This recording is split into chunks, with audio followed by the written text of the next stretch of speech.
podemos decir que las palabras expresan la traza del esfuerzo de los humanos para no vivir en incesto con la cosa, ¿no? Es lo que interponemos. Imagínense que no tuviéramos las palabras. Tendríamos que llevar las cosas encima, ¿no? Iríamos como unos sequecos, ¿no? Lo que podríamos llevar encima sería muy limitado, los intercambios serían muy relativos. Necesitamos las palabras. Los humanos somos sujetos de las palabras. Y en consecuencia somos sujetos de la actividad de simbolizar. Las palabras simbolizan, dicen de ella y dicen de otra cosa. Ahí trabajan. A, B, C, en fin. Ahí, en ese ABC, nacemos viniendo después.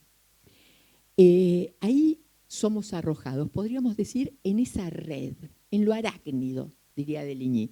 No la red en el sentido banal en que lo usamos cotidianamente, digamos que no existe, ¿no? Digo, no existe como sostén, no existe como trama. Todos sabemos que los pibes se nos caen por los agujeros de las redes que burocráticamente se construyen cotidianamente. No, estoy diciendo esa red, no sin agujeros, de las palabras. Esperen, voy a volver a Italo Calvino. Italo Calvino, cuando describe una de las que él llama ciudades tenues. Ustedes cuando se aburren me avisan, ¿eh? Digo, cuando se cansan, dicen basta, ya está. Dice, si queréis creerme bien, ahora diré cómo es Otavia, la ciudad telaraña. Hay un precipicio entre dos montañas abruptas. La ciudad está en el vacío, atada a las dos crestas con cuerdas y cadenas y pasarelas. Se camina sobre los travesaños de madera, cuidando de no poner el pie en los intervalos, o uno se aferra a las mallas de cáñamo. Abajo no hay nada, en cientos y cientos de metros. Pasa una nube, se entrevé más abajo el fondo del despeñadero. Esta es la base de la ciudad, una red que sirve de pasaje y sostén. Y esa red, en ese improbable e incierto mundo común en el que creemos, esa red son las palabras. En fin, estamos.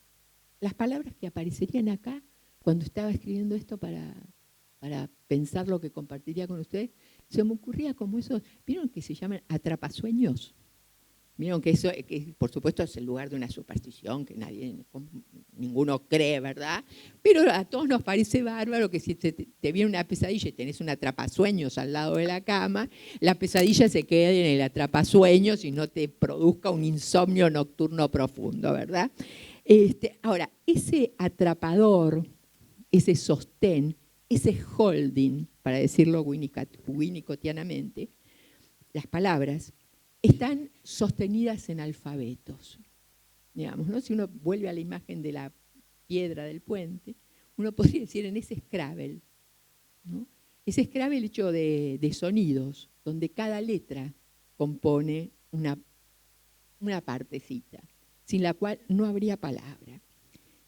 Las letras y las palabras, sonidos, una expresión musical, podríamos decir, un signo arbitrario, podríamos insistir, y algo que en esa arbitrariedad condensa el maravilloso trabajo de nombrar al mundo, y que sirven ahí como componente sonoro en dos posiciones extremas y todos los matices en el medio: abrir la puerta o condenar a muerte.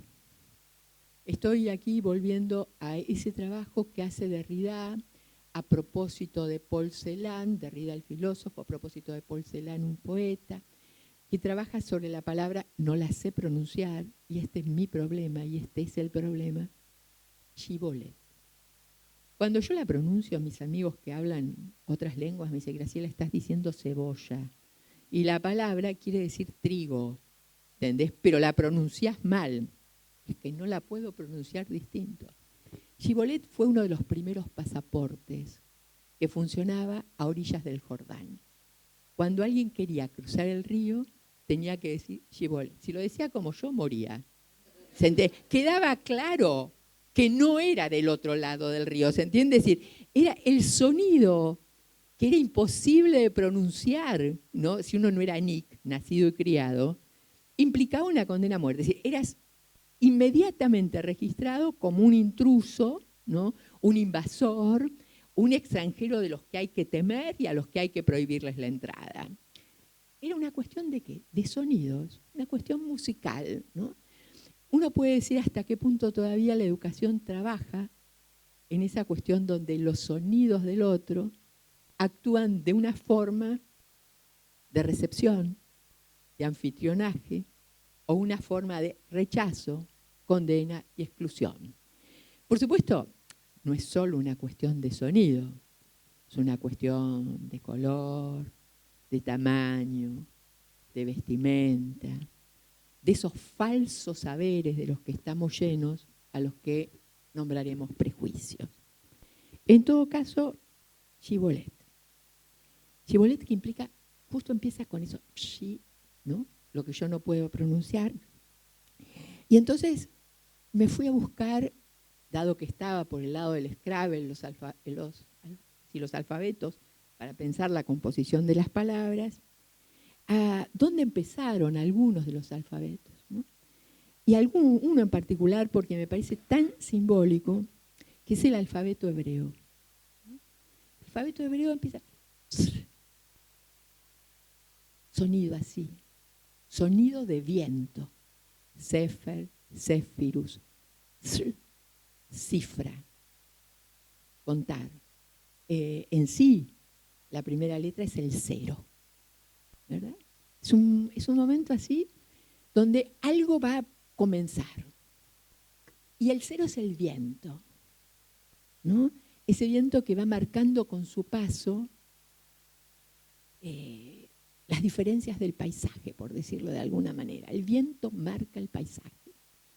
Y ahí la educación a veces trabaja también como viento, en el sentido soplando, ¿no? Y quiero decir soplando, como esa cuestión que también está en los antiguos textos, palabra que también viene de Sefer, etcétera, ¿no? Que decían que ahí había una división que se producía, ¿no? Algo que marca una cosa que distingue la otra, ¿no? Hablar también tiene que admitir eso que hace hueco entre los sonidos, el sonido del silencio. Una cosa es el sonido del silencio, otra cosa es el mutismo. Una cosa es el mutismo, ¿no? De unos sujetos que no fueron invitados a tomar la palabra, que no contaron con unos anfitriones que transmitieron la palabra. Otra cosa es el mutismo que resulta como efecto de la censura. No hablarás. Pero en todo caso, así como el aire que pasa, que da origen a los sonidos, el soplar, tiene que ver en los antiguos textos con que se insuflaba el alma al otro. De ahí viene la palabra animar. Animador. El que con el viento insufla el alma al otro. Algunos de nosotros a veces usamos la palabra animador, animar. No siempre, no todo el tiempo, y es discutible. Pero en todo caso quiero ir a esto para llegar un poquito más. Voy a hacer solo el ABC, no voy a ir más lejos, para decir que es soplando viento que uno moldea el vidrio, que uno da forma. Formar forma parte también del vocabulario de la pedagogía. Uno es un formador, alguien que va dando forma, oficio de soplador de vidrios. Podríamos decir oficio de crear forma, con todos los riesgos. El terror al efecto deformador, la responsabilidad de saber soplar. En todo caso, digamos, estamos ahí dando forma, animándonos, formando, instruyendo, instituteur, instituir e instruir, enseñando, haciendo señas, haciendo signos. Signos que necesitan de las letras y de sus silencios. De esas letras que podríamos pasar, van del Sefir, Sefer, Sefirus, todo esto que vimos, al Aleph. Una letra que no se puede pronunciar cuando se escribe, pero que sostiene a todas las otras letras, ¿no? Es una letra de una importancia fundamental. Lo que hace Holding, ¿no? Sin ese ABC, sin lo que hace Holding, no hay trama. Y después Beruf, oficio. Un oficio que les decía no está ligado a la cuestión de la artesanía, que también lo tiene, sino vinculado a la posición política de sostener al otro hasta que el otro se ponga de pie y de pasarle al otro las palabras para que el otro pueda componer sus frases, las suyas, no las nuestras. En fin, como ustedes verán, nuestro oficio, el de educar, es un oficio de gestos, ¿no? Y es un oficio de gestos y palabras.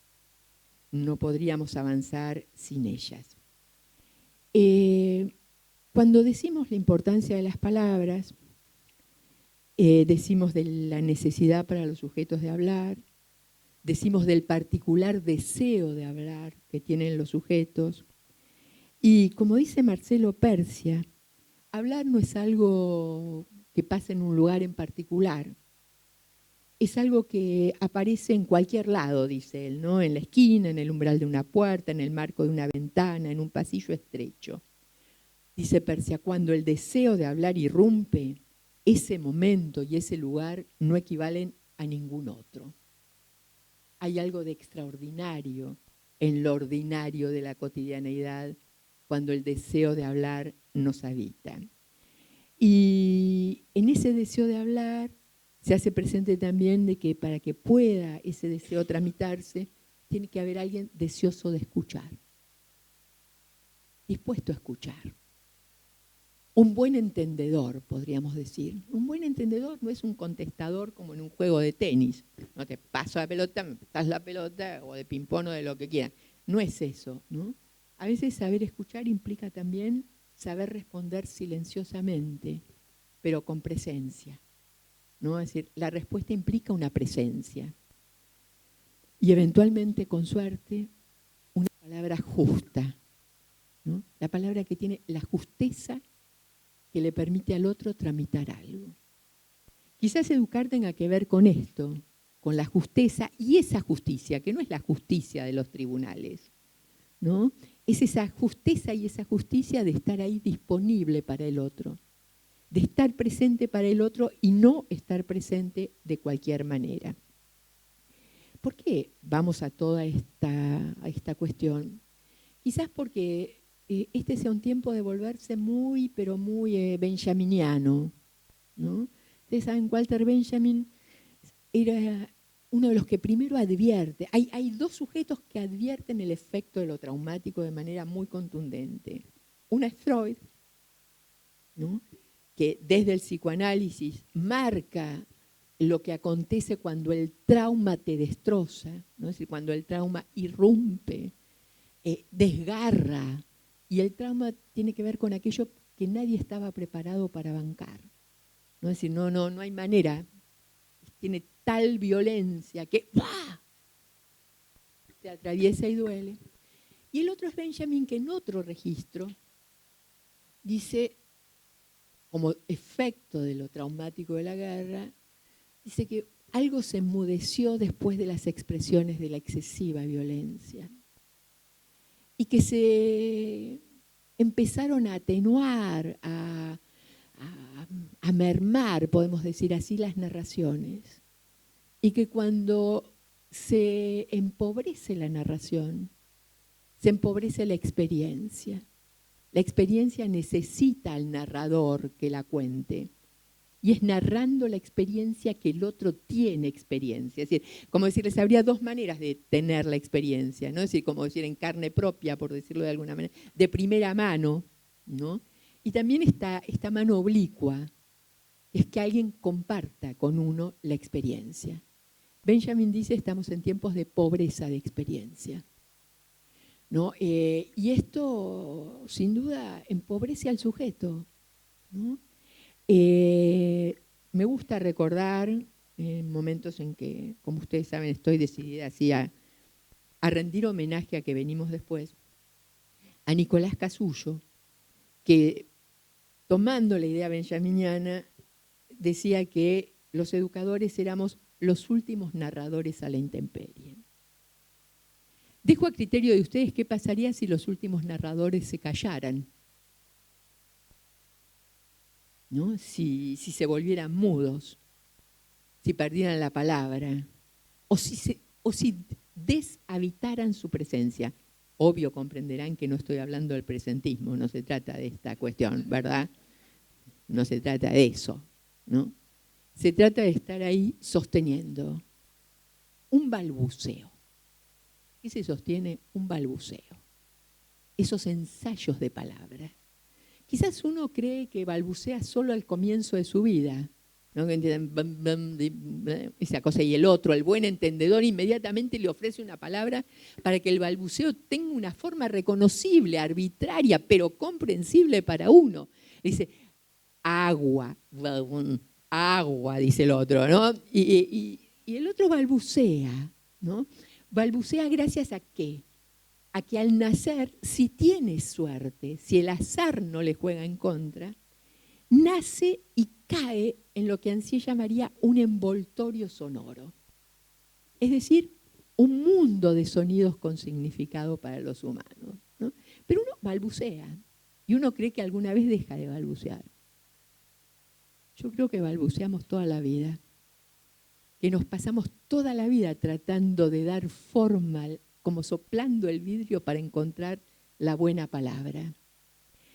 Y quizás nos pasamos también toda la vida sintiendo las heridas cuando explota el vidrio y cuando el vidrio no adquiere forma, sino que se vuelve arma, se vuelve filo, ¿no? Y corta, y separa, y corta, y no se puede volver a juntar. Educar tiene que ver con trabajar ahí en ese borde entre separar y juntar, desligar y ligar, para algunos de nosotros. Para otros, no sé, tienen otras maneras de decirlo.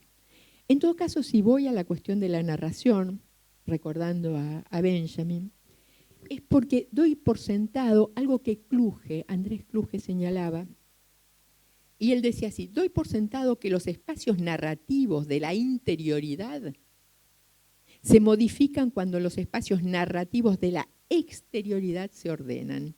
¿Se entiende? Es decir, hay algo del mundo interno que se acomoda cuando el mundo externo está más o menos ordenado, ¿no? Uno podría decir que esto es y viceversa, en un ida y vuelta que no sabemos qué fue primero, ¿no? Pero que lo que sí sabemos es que cuando algo en el mundo externo se transforma, en su posibilidad vivificante o en su capacidad mortífera, hay algo que el mundo interno cimbronea, registra, se afecta, se reordena. Externo, interno, Moebius. A veces esta relación entre lo externo y lo interno queda como cristalizada, como momificada. Esto es cuando el trauma paraliza el tiempo, ¿no? Y es sobre eso donde algo, la educación podría quizás trabajar, volviendo a algo elaborable. Confieso, hay cosas inelaborables. Hay dolores intramitables. No tenemos ningún asidero para volvernos omnipotentes. Tampoco tendríamos ningún asidero para declararnos en impotencia. Sí, los sopladores de vidrio, los narradores a la intemperie, los que proporcionan el ABC y dicen Sefir, Sefur, Sefirut, Aleph, Beruj, Tayod, ¿no? La última, la mano. si eso desapareciera, no sé cómo se llamaría lo que venga después. Para nosotros, los sujetos de la palabra. Venir después y quizás sin pretensiones, como dice Juarros. Balbuceando, como nos gusta decir. Juarros. Juarros en Poesía Vertical. Somos el borrador de un texto que nunca será pasado en limpio, con palabras tachadas, repetidas, mal escritas y hasta con faltas de ortografía, con palabras que esperan, como todas las palabras esperan, pero aquí abandonadas, doblemente abandonadas entre márgenes desprolijos y yertos. Bastaría, sin embargo, que este tosco borrador fuera leído una sola vez en voz alta para que ya no esperásemos más ningún texto definitivo. Quizás educar tenga que ver con esto, ¿no? Renunciar al texto definitivo, admitir el texto en borrador de cada historia. Un texto mal escrito, con palabras tachadas, con silencio, con lo indecible. Un texto, al fin, un texto que necesita un holding, esa trama de lo arácnido inicial, lo necesita después de nacer para ser, para seguir siendo, para poder disponer de los envoltorios, ese baño de lenguas que nos son ofrecidas para que podamos decir el mundo, hacernos sujetos, narrar y responder a la pregunta ¿quién soy? Desde esta perspectiva, y quizás simplemente recordando que todo esto lo sostenemos porque creemos que el sujeto, felizmente, no puede autoengendrarse.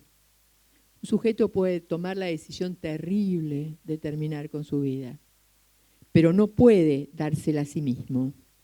Un sujeto necesita de otros sujetos, eso parece. Y esos otros sujetos